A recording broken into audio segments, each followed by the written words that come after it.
Hello everyone. Telangana state public service commission 18 drug inspector పోస్టులకి మే 2023 exam conduct చేయడం జరిగింది. ఆ ఎగ్జామ్ రిజల్ట్ ఈరోజు Telangana state public service commission release చేయడం జరిగింది. ఆ లింక్ ఈ వీడియో డిస్క్రిప్షన్లో అవైలబుల్గా ఉంది, టీఎస్పీఎస్సీ సైట్లో కూడా అవైలబుల్గా ఉంది.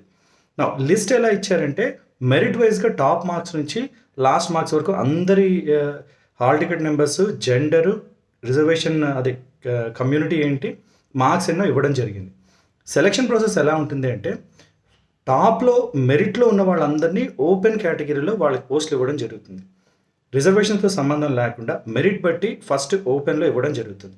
తర్వాత ఉన్న పోస్టులని మిగతా రిజర్వేషన్ వాళ్ళకి మెరిట్ వైజ్గా ఇవ్వడం జరుగుతుంది. కన్ఫ్యూజన్ ఏం లేదు. టాప్లో ఉన్న వాళ్ళందరూ మెరిట్లో ఓపెన్ కోటాలో సెలెక్ట్ అవుతారు. తర్వాత వచ్చిన వాళ్ళు రిజర్వేషన్ జెండర్ బట్టి అవైలబుల్ ఉన్న పోస్టులు బట్టి మెరిట్ వైజ్గా సెలెక్ట్ చేయడం జరుగుతుంది. 18 members who got selected into this post, all the best. మళ్ళీ ఫైనల్ లిస్ట్ ఒకటి సెలెక్టెడ్ క్యాండిడేట్స్ అని ఒకటి రిలీజ్ చేస్తారు. ఇది టోటల్ లిస్ట్ పెట్టడం జరిగింది. Just wait for some time, you will get the final list. Once again all the best for all the selected candidates.